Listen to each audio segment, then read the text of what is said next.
Hi Jill, how are you? Very well, thank you. We're here today with Jill White, who is a partner in Andy Hanselman Consulting. Jill, could you just tell us a little bit about yourself and what you do? Okay.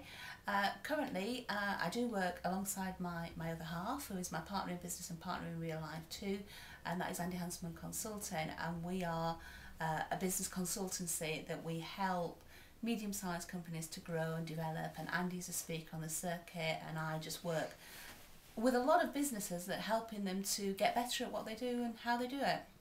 Okay, tell us what's inspired you, Jill, to do what you're doing today. Okay, well, I'm self-employed now and have been since, oh gosh, 1994, September 94. I'm a Barnsley girl. My mum worked in a local co-op, my dad worked down the pit. I didn't know anybody who'd run their own business, and I wasn't a natural entrepreneur, but I was made redundant, and it was a case of go for it or sign on. So I actually did go for it. I absolutely hated it at the time. My boss, I did a little blue tack model of him and I stuck pins in it. Now I throw my arms around his neck because it was the best thing that ever happened to me. And I just love being in control of my own destiny and doing what I am. I'm totally unemployable now. And I just love every day waking up and thinking, hey, this is what I want to do, I'm flexible, I can do it. I work really hard, but I love what I'm doing and I love working hard. What are some of the biggest challenges that you've come across when running your own businesses? Well, in the early days, we set up a business, Andy and myself, before Andy Hanselman Consultancy, we set up a training and consultancy business called Hallmarks Business Development, which we grew to 14, 15 people. We set ourselves goals in the early days. It was going to be a 10-year plan. It was 1995 to 2005, and we had our end in sight. We knew that come 2005 we wanted to sell the business or be in a position to sell the business or move on to the management team or whatever. And we found that having those goals, so that was our long-term goal. We had lots of short-term goals, and each year we would do this is where we are now, this is where we want to be in the next 12 months, 2 years. But little hiccups happen along the way. We were never a massive team. We grew to 14 people.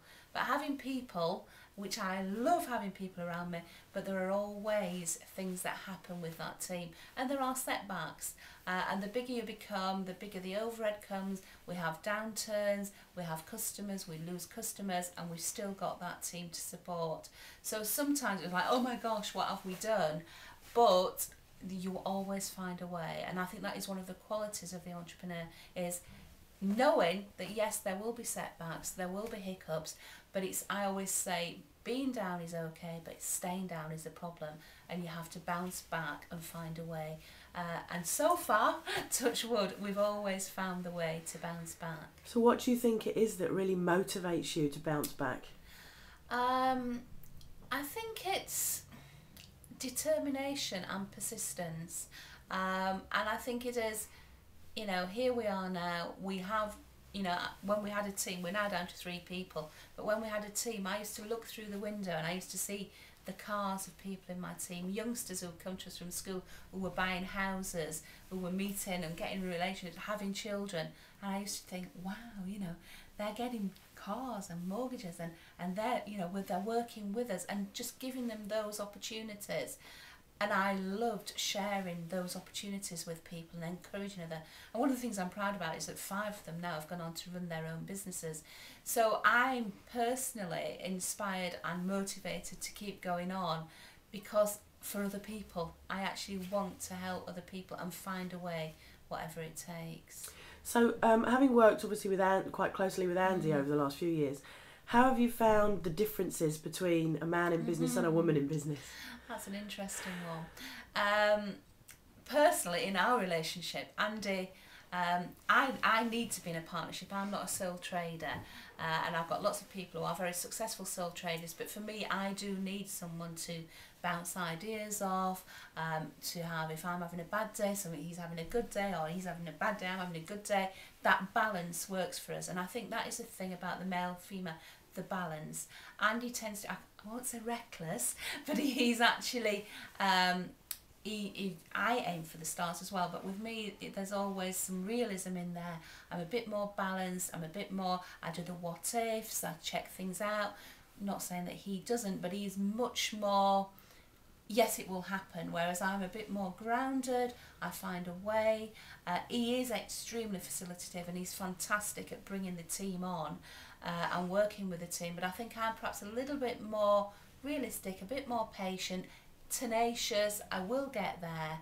I don't know if it is a male-female, because I think Andy's got some amazing qualities, but I think for us, that male-female working together does work extremely well for us. Do you find that people in the business community react to you differently?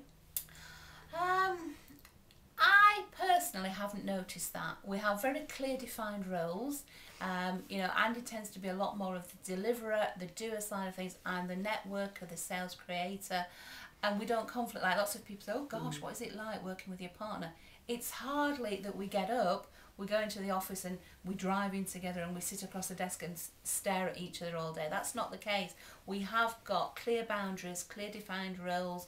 He knows what I do and respects it. I know what he does and respect it. And it works very well for us. And I think back to, you know, how people see us, I think we're both equally respected in that way. Just quickly staying on the couples theme for a second, Yeah. particularly for people out there who maybe are thinking about setting up a business with their partner, what would you say is the best thing about being in business with your life partner?